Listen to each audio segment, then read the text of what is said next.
You describe meltdowns as an overwhelming experience. Can you describe meltdowns? What typically triggers a meltdown? Generally, it's when you're emotionally overwhelmed to the point that you can't manage your behavior anymore.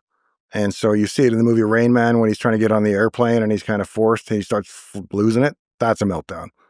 Or I've seen it they did kind of well, actually, probably the best portrayal I've seen in media is, what's the TV show where the doctor is autistic?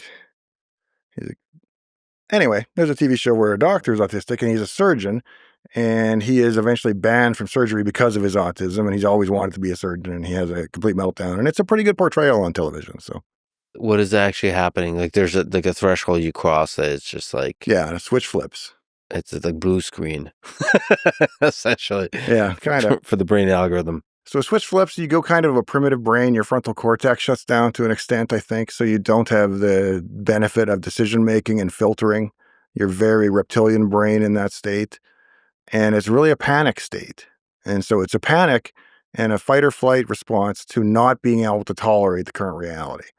And perhaps it's been so frustrating, or you've been so randomized, or you had a bad travel day, or an argument at work, or whatever. It's added up to the point that something has now triggered you, and your brain loses its ability to adequately moderate your behavior.